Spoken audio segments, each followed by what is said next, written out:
Welcome to the Asking Why podcast. I'm your host, Clint Davis. I know we've been out for a couple weeks, so if you're a dedicated listener, I'm sorry about that. It's been crazy with kids getting back into school and people being sick and canceling and all kinds of stuff. So we're glad to be back with you guys. This is episode 134. And I have with me today Lance Welch, and he is an author and a speaker and a coach and been in the financial game for a very long time, running businesses and companies. And now he's written a book, and it's called The Legacy Navigator, and it's awesome. I love the layout of leaving legacy. We talk about this a lot, Lance, on the podcast, leaving legacy emotionally, spiritually, and so I think it's very timely to have you on to talk about financially, how do we leave a legacy. So welcome, man.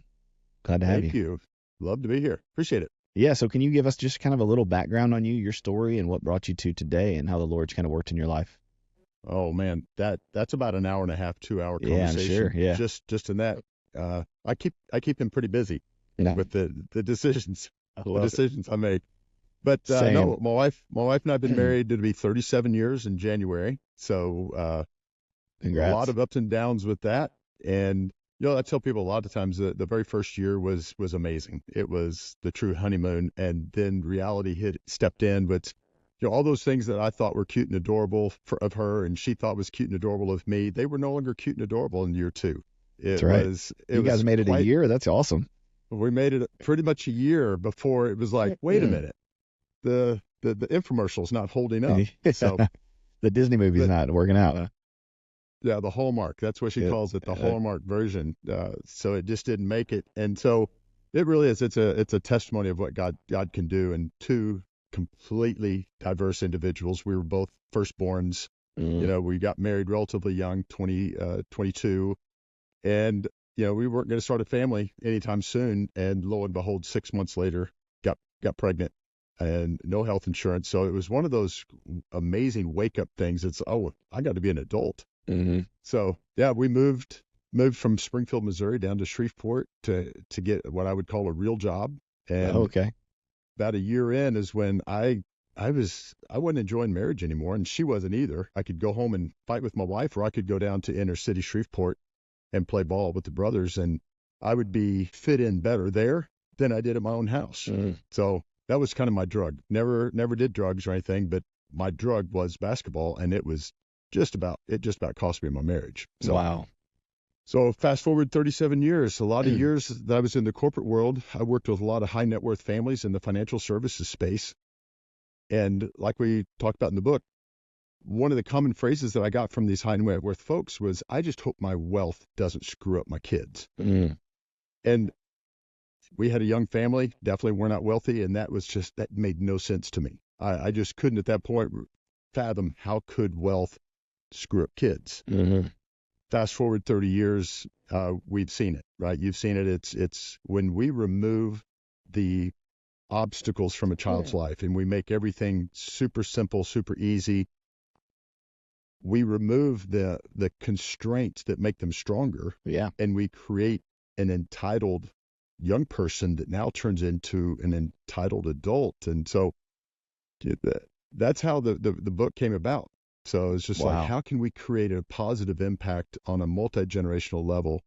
And now that we're empty nesters, we feel like we have a story. We didn't do anything right, but we sure didn't do everything wrong. Yeah. And now it's time to share the story. That's awesome, man. Well, I love that. I mean, I think that's right in the pocket of kind of our brand and what we talk about on here, and trying to help people find that balance. With parenting, we've gotten the kind of the old school, kids are to be seen and not heard, and we're not going to deal with their emotions, and we're just going to, beat them and hope they turn out all right. And then you got the other side where it's like all of their emotions matter and they need to feel all their feelings. And, we need to create the most safe environment for them possible. And you're right, man, that side of it builds less resilient children. And that's one of the problems we can't fix, right? Or we have to figure out is, you have a king who's great and kind and loves the country and takes care of people and is balanced. And then the country, thrives for 30 years. And then his dumb son gets in there and inherits it all and ruins the kingdom. And so I love that about your book, is just kind of giving some antidote to that equation. So yeah, one of the things that that the book really talks about is transferring wealth, is like passing those things down. And you use the analogy of a stool and the four legs.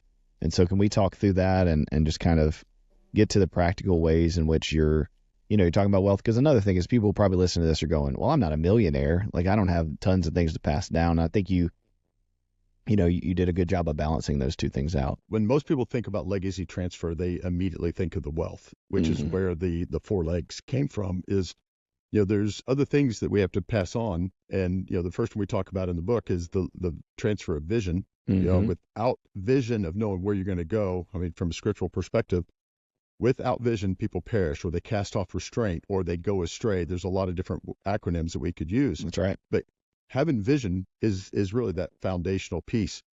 The second leg we talk about is the transfer of values. And that is easy to talk about, but there's an exercise in the book, in the appendix of it, but it walks you through how do you identify the core values for yourself, for your marriage, and then for your family. So, I can explain it in like 4 or 5 minutes, but when people get into doing that exercise that's in the book, they realize it takes a lot. That's a lot of effort, and it's worth it, but it is a lot of effort. And then that third leg is transfer of knowledge.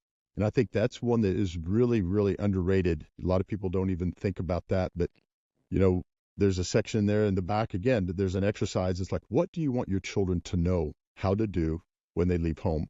And we take that for granted, but it's like, how do you use jumper cables on a car? How do you change a tire? How do you order at a restaurant? How do you shake hands? How do you just the simple things that you and I at this point we take for granted because we learned through trial and error. You can give your kids a leg up by being intentional with that.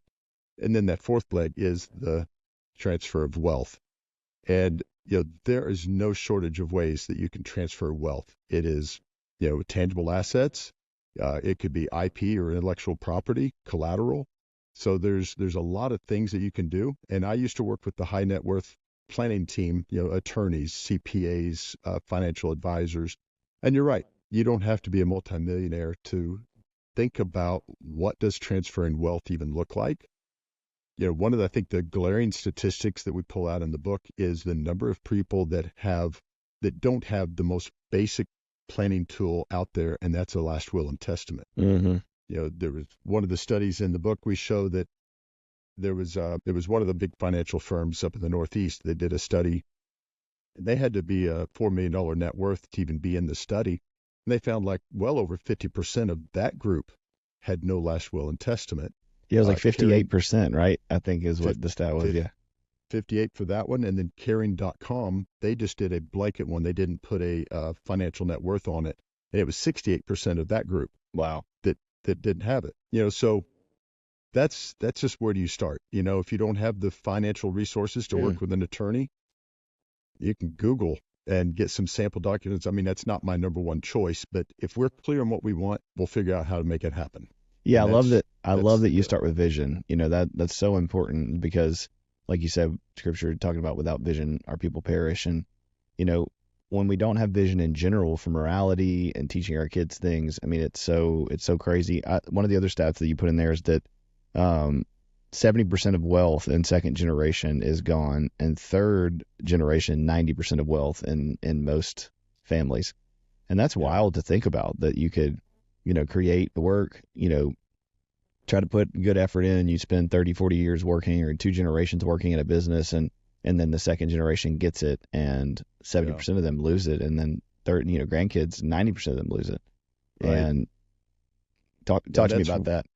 Yeah, that's where the phrase shirt sleeves to shirt sleeves in 3 generations came from. And if you really start peel the layers back on that thing, when you're a person of financial means, you have that level of net worth, what you see is a lack of intentionality. If I could sum up the book in one word, it would be intentionality. Yeah, that's a good word for it, man. You're very, very intentional with that. Very intentional. Again, we might have been wrong in what we were doing, but we were intentionally doing something to move their lives forward, but if a family has extreme wealth and they've done the first 3 legs of the stool, transferred vision, transferred values, and transferred knowledge, I would submit that 70% erosion that took place in the other categories would not take place in your family. It's when kids don't have the knowledge of what did it take mom and dad 40, 50, 60 years to create. A lot of times those families that I worked with, when there was a death of a patriarch or matriarch, that is the only time that they really got serious about giving the children access to the knowledge required. Now we give kids 6 to 12 months to figure out, how do you run a business that took mom and dad 50 or 60 years to create? Yeah. If you think about it, it's completely unfair to the children. But that's where we are. So 70% goes astray, or goes away in the first generation, because the children were never taught how to manage money or the purpose of money. They couldn't recreate the wealth. They couldn't even maintain the wealth. So you have a generation that wasn't taught how to handle it, which is the second generation. They just start burning through it. That next generation is now handed off to children that is of that second generation who had no idea how to handle money to begin with. So how were they ever going to be able to teach it? And that's where 90% is gone by the end of that third generation. And so where it took your grandparents rolling up their shirt sleeves, getting to work, that next generation, they squandered it, which meant the next generation had to roll their shirt sleeves up and get back to work. That's right. So you have what I loved about the book is you have a lot of resources, like practical, like the question and answer. I loved the part about asking, especially the therapist, like asking people what their vision is. So kind of talk me through where that came from and explain to people why, some ways, maybe quick ways to, start that, and why that's important to you. Well, and if we go all the way back to where the idea of being intentional with legacy came from, and I've looked all over the place for this story to validate it, which is why it's not in the book. My publisher's like, if you can tell it you made up a story, but anyway, so it didn't make it. But there was a story of the Scottish evangelist that he just knew he was called of God to reach the world for Christ. This gentleman, when he got out of school, got married, told his wife, this is my vision. I'm going to be gone a lot. This is what I'm called to do. So he was gone a lot, but in the process, they had 3 sons. And I think that might have been part of the reason why it really registered with me, is because when I heard this, my boys were probably 12, 9, and 7, somewhere in that range. And this gentleman traveled the world doing what he felt he was called to do. And then in his 40s realized, there's not enough time left for me to reach the world for Christ. So I'm going to pull back to my continent. So I'm going to reach my continent for Christ. In his 50s, hadn't reached the continent. So he pulled back his footprint again. And then again in his 60s.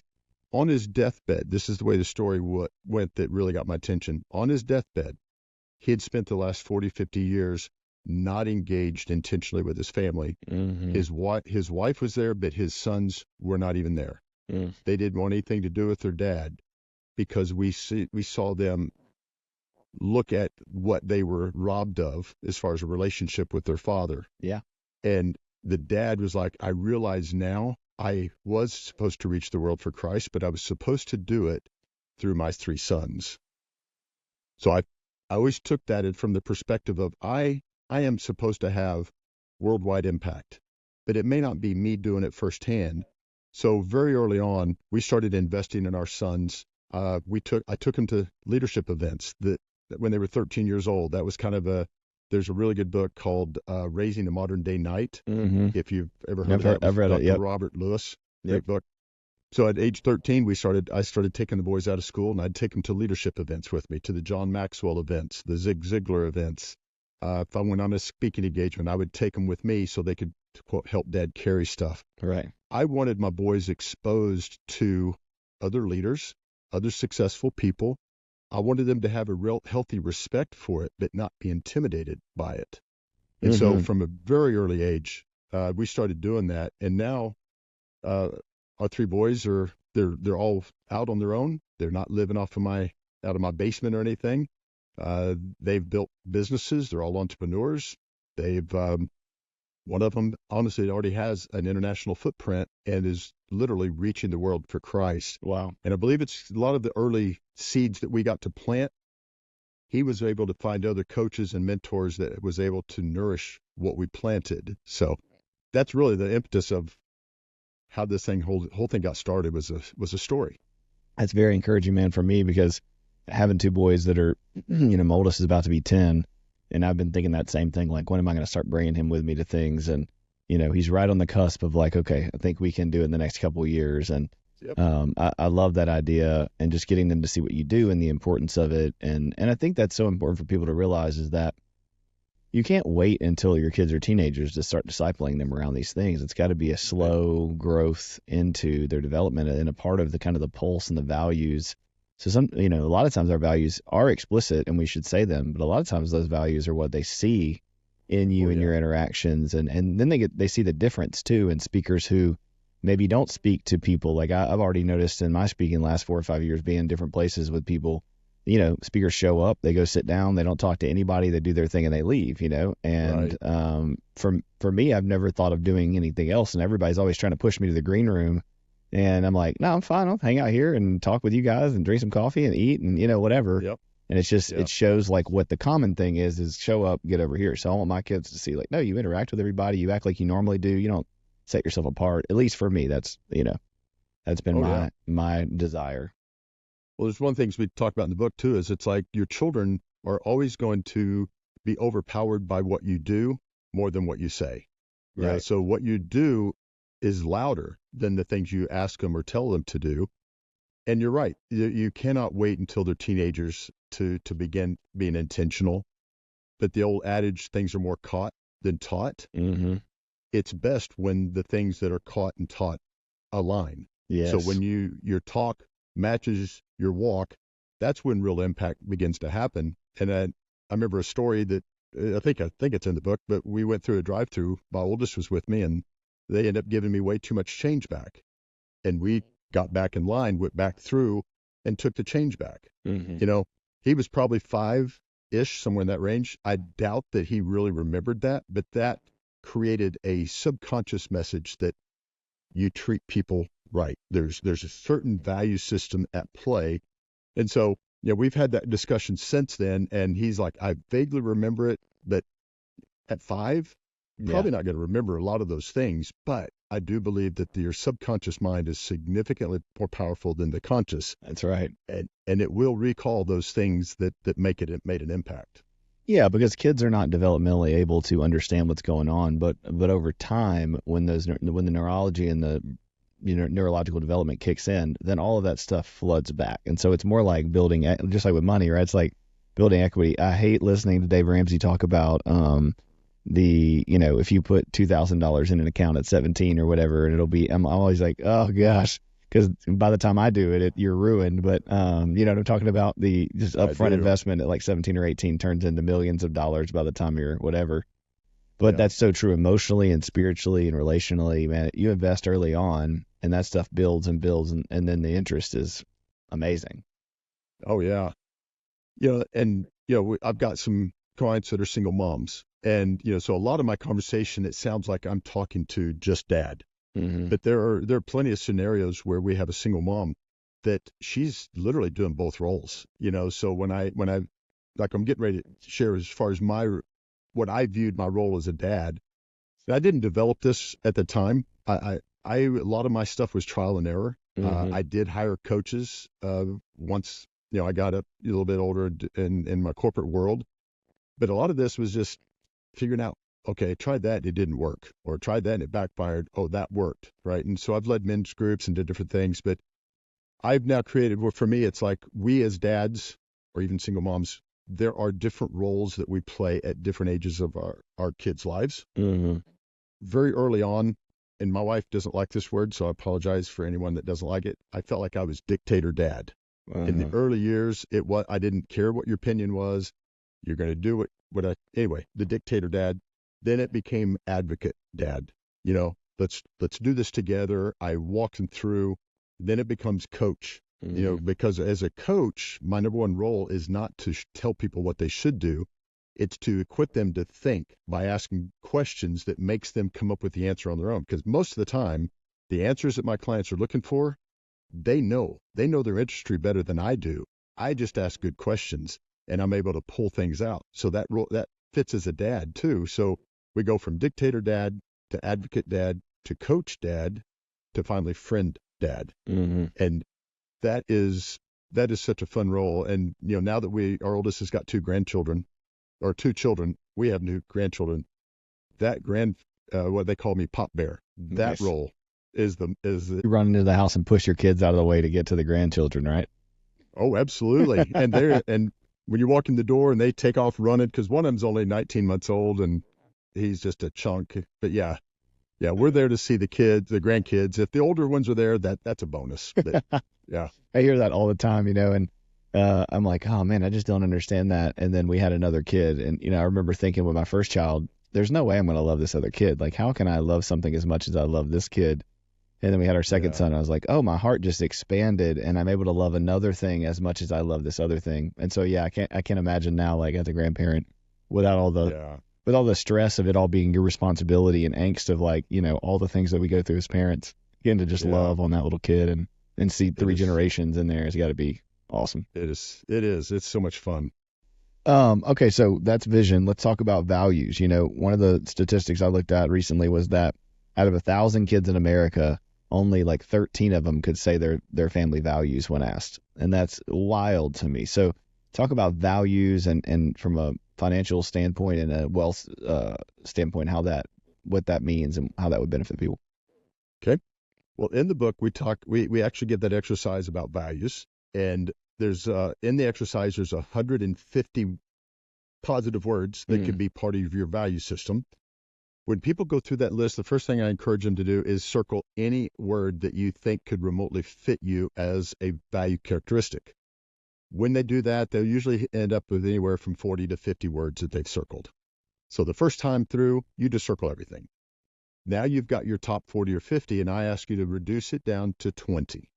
Well, that's already a challenge because you've circled, say, 50 things that you liked. Now I'm asking you to get rid of 30 of them.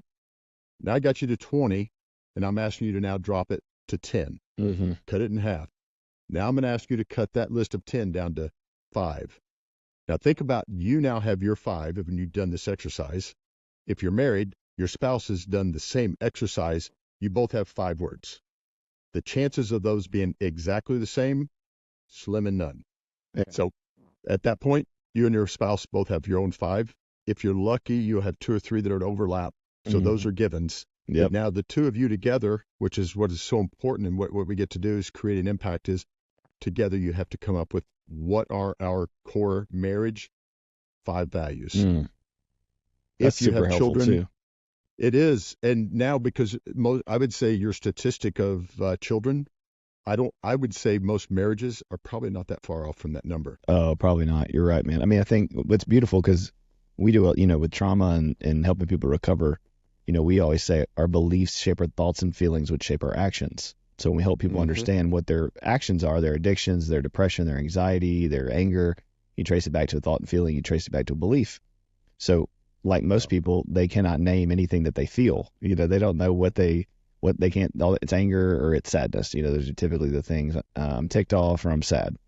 And so we The help them, symptoms. give them the list of words, the feeling words, and they have to get down to the ones that actually hit them in the gut, that they Yeah. actually feel. And so it's very similar. I like that a lot. Yeah. It's very similar.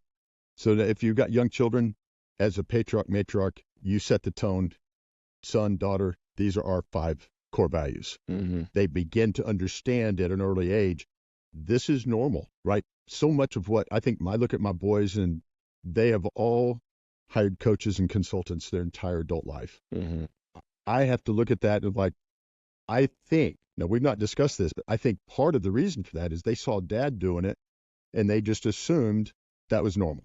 Yep. So what you do as a dad is going to be replicated. That's why, it's one thing we say, you're always on the clock. You're never not on the clock. That's Yeah. right. It's what they see, not did they see, right? Yep. It's good. My wife was laughing the other night because my oldest was in the bed and he's my practice is called Clint Davis Counseling, and so it's on stuff. They the book came. I did a book last year as well, and it came out, and so copies are coming to the house, and they're excited about it, and people in the community know who I am or will say something to them, but they've really never said anything to me about it. And the other my oldest son was like had this like look on his face, and my wife was like, "What's up?" And he was like, I mean, so do I have to be a counselor when I grow up? Like, and we just dying laughing because it was just that imbued, like, okay, this is what dad does. People Yeah. value it. We value it. This is ministry. This is how we help people. But he's going, I don't know if I want to do that. And so I was just like, no, you don't have to do that. You know, you have to do what God calls you to do. But it was like, without even saying it, because it's something that we value and we talk about and is around, he was thinking, okay, well, this is just something I'm going to have to do. And so that can Yeah. work good or bad, right? If you don't communicate and you don't set those values and you don't make that expectation of like, hey, you need to do what God called you to do, but within Yeah. whatever you do, here are the values. Yeah. And that ties actually into, I think it's maybe chapter 11, where we actually give a template or blueprint on how to do a year in family vision cast. Mm-hmm. Because when like what you just described with your son, that year in family vision cast, it puts those types of questions out on the table for you to ask them as a dad. What are your goals and aspirations? As a 9, 8, 7, 10-year-old, the very first time, they're not going to get it. Right. But when you are consistent in doing this on a year by year basis, they begin to anticipate and they actually look forward to, we get to have a year in family vision cast. We reflect on what last year held and we get to cast vision into the new year. They're always age appropriate goals. They're in school. Maybe it's grades, maybe it's sports or music. But yeah, to your point, consistency, as John Maxwell says, consistency compounds. So Mm-hmm. whatever you do on a consistent basis, good or bad, it will definitely compound. But anyway, back to the values, and a person's values has a direct impact on the way they handle money. And so again, not that you are a multi-millionaire to have to think about it. Your value proposition is, what do we do with money? What's its purpose? Do we serve money or does money serve us? Yeah, absolutely. So Um, I think especially with Christians, I think money is one of those things that's really weird because Jesus talks about money a ton. yeah, And I think you can fall in two categories of it. And I'm asking you a question or posing a kind of thought experiment. But, you have one side where people, I think, to their detriment, are just in poverty because they feel like, the rich young ruler. It's like Jesus wants you to sell all your possessions and not have anything and, not have any money. And it's like, okay, well, then you got Joseph of Arimathea who has money and he has the tomb that they're able to put Jesus in with his ability to use his money and his resources. So you have these two yeah. sides. And do you find that that's a struggle for people to either kind of overemphasize wealth for what they're going to do with the kingdom and they fall into that danger, or underemphasize it and then they can't really do anything for it?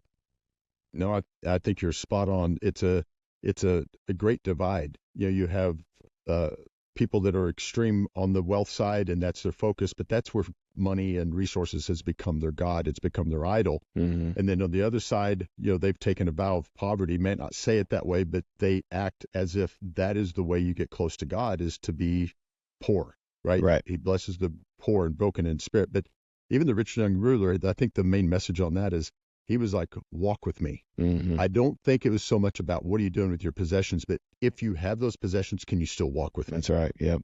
Right. So, but yeah, I get to see both sides of that, and it is a resource.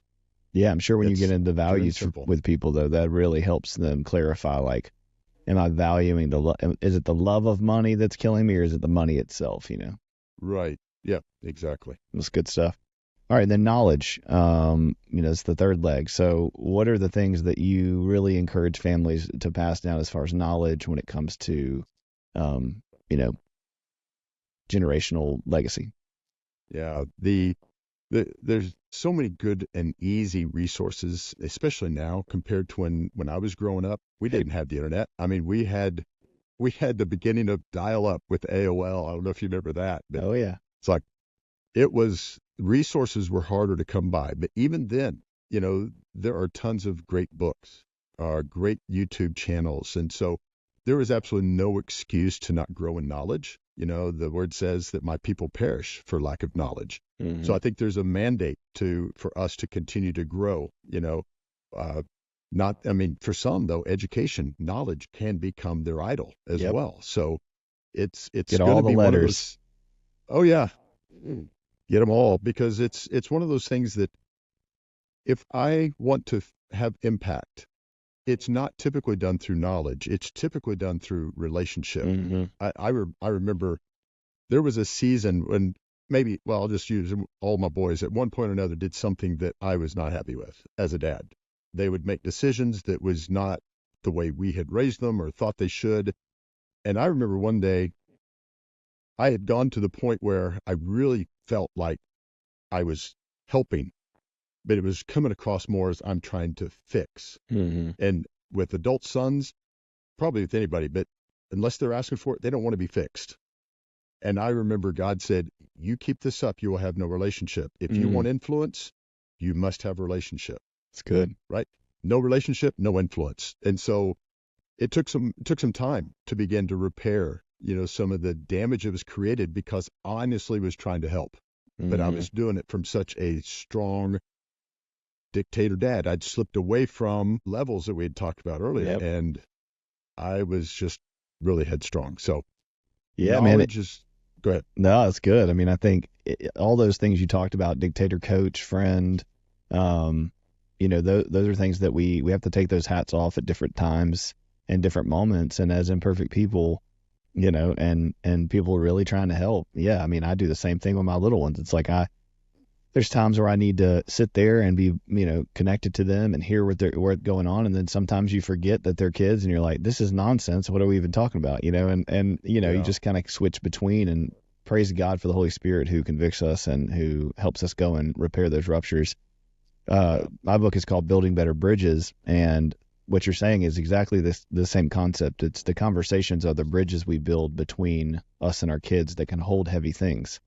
And so I try to talk to parents about the importance of discipleship along the way so that by the time they're 25 or 30 or 16 and you want to talk about something heavy, whether it's money or marriage or disobedience or, a heavy sin in their life, you have the scaffolding, you have the frame for the bridge that can tolerate the pressure of the conversation, where so many people, they have a bridge made out of straw, if that, with their parent, and then the parent wants to come in and say, well, I'm your dad and I'm going to tell you how it is, and you've disrespected us, hurt us. And the kid's like, where have you been for 30 years with these conversations? You didn't help me build the bridge. You destroyed it. And so it's beautiful that you're doing that with your sons and that you're repairing those ruptures so that the bridge is, super strong.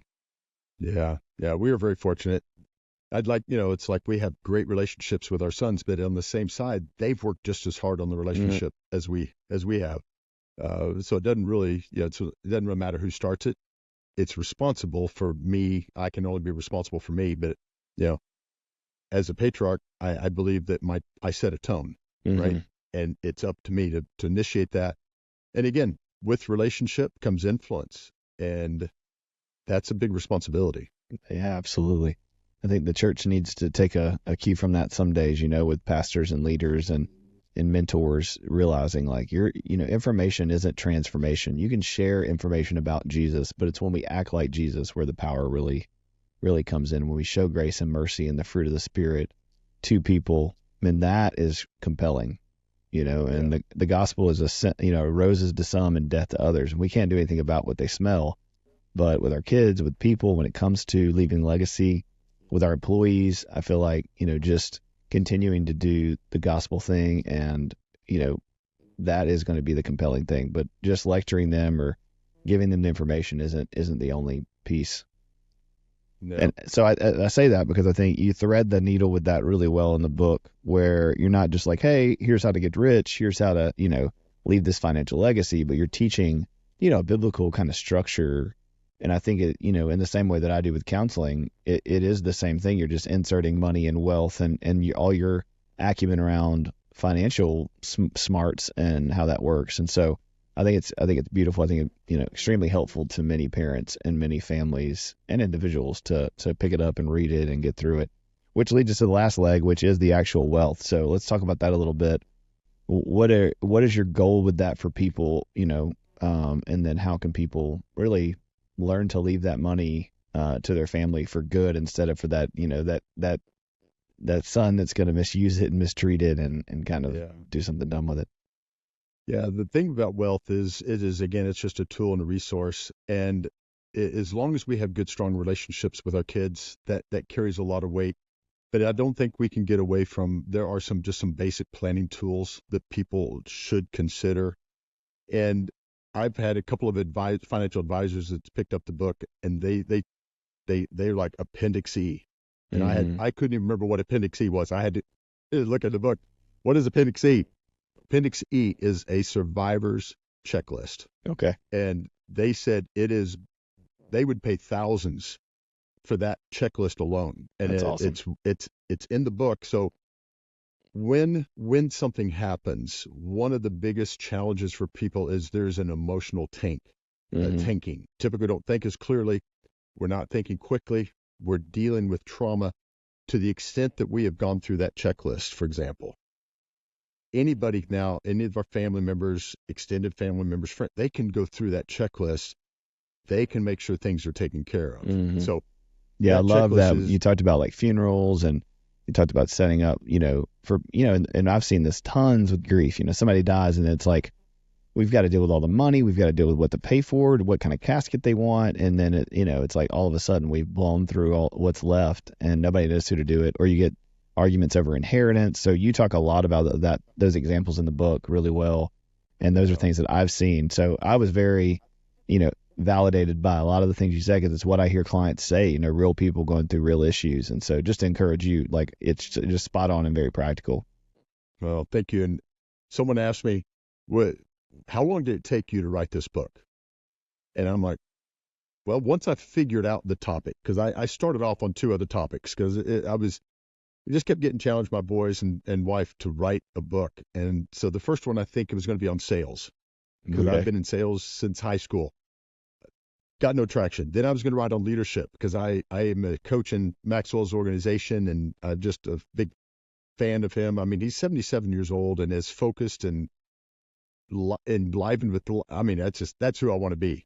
I want to make sure that I'm that excited about life when I'm 77. Yeah. Got no traction on that. But once I figured out, what, legacy is my real passion. I didn't have a whole lot of time. So like 8 months is all it took. And this guy looked at me and goes, I think it's more like it took you 30 years to write it. Because, like, to your point, the stories that are in there, they're not hypothetical. Those are the stories that I walked through, either as a dad or as an advisor to the high net worth. But those stories are real. And some had great endings, some had horrendous endings. And a lot of it's going to be intentional. That's why the legacy, you will leave a legacy. You will either leave a default one or an intentional one. And as long as you're here on this earth, that choice is yours. It is entirely up to you to be able to figure out, what kind of legacy do I want? What message? There's even exercises in there. Remember the guy that he read his own obituary on accident? Yeah. I don't know if you remember that story in there? That was a massive wake-up call for him. Yeah, when he read it, the journalist wrote it about the wrong brother. But when he read that obituary that had his name in it and how he was described, it made a massive impact. And I won't tell the story here, but it made such an impact that we now have an award, a worldwide known reward that he created because of simply reading a wrong obituary. Yeah, I think it's Jordan Peterson says, I want to be the most trustworthy man in my dad's funeral. And I love that quote too. Just the idea That's of like, good. whatever, when you're thinking about legacy and you're thinking about maturity and you think about your father or somebody that you look up to, whether it's not your father or not, but somebody who's mentored you and shepherded you and who you really, cherish, when they pass, who are you going to be at that funeral? Are you going to be somebody that is honorable and is worthy of looking up to, or are you going to be somebody who is not? That's good. Yeah, that's good. I haven't heard that one. Well, dude, I really appreciate your time, and I love the book. I'm going to get a lot of my clients on it and send it out to them. I'm going to order some copies and have them in our waiting room, because I think it's one of those things that would really help people, not just financially, but overall with the structure of it. You really could put anything into that stool and those legs. And so, I think it's very valuable. I appreciate that. It's the longer it's out, the more feedback I'm getting. It's like the desire of it was to have impact. And so the feedback that we're having it's humbling, because if it doesn't have impact, I wouldn't even be on here trying to share the story and the vision of it. Yeah. So I appreciate you having me on and allow me to talk about it. I get it, man. I mean, like I said, mine came out last November. When did yours publish? March of this year. Yeah. So, I'm a few months ahead of you, and we're coming up on a year here in the next couple of months, which is crazy. And, it's been great to hear the stories from people about, and mine's about like, parenting and preventing trauma and abuse and on the internet and on social media and in person. And then it's also about healing our own inner child. So it's very similar, in the sense that yours is about generational wealth and passing down legacy, and mine is too. It's about, passing down legacy to the next generation and stopping so much of the things we're seeing in 2024, but both prevention and recovery. And so I get it. I get getting on podcasts and being vulnerable about something you took the time to write, and that you're, my friends are the same way with this podcast and with the book. Like, you need to write, you need to do this. I'm like, I don't know what I'm going to do. I'm too young. I've not done it long enough. I need more, you give yourself all the excuses. And absolutely same thing. It's, I've been a clinician for 15 years, and the book is just 15 years of me hearing and seeing all the things and trying to say, hey, here's what you can do to prevent this. And here's a roadmap to, keeping our kids safe in this technological world. Cause I feel like, nobody's talking about it. And I think very few people talk about what you talked about in a practical way in the church. It's, so I think it's very helpful, man. Well, I'd love to connect with you more. If you need something, man, I'm open. And I know we got some mutual friends, so hopefully we can connect in the future again. And I love your work, and man, it's nice to meet you and your time. If you guys want to find the book, it is The Legacy Navigator. You can find it on Amazon. And anything else that you got? You got any websites or anything I can send these guys to? Yeah, it's also on Audible. But Okay. there are some free resources on the website that is totally geared towards strengthening the family relationship, whether it's you and a spouse, you and children. But it's thelancewelch.com. Okay, we'll put that in the notes on YouTube and on all the podcast stuff. Yeah. thelancewelch.com. Awesome, man. Yep. Well, it's nice to meet you guys. Thank you Good for to meet you. listening. God bless and have a good day.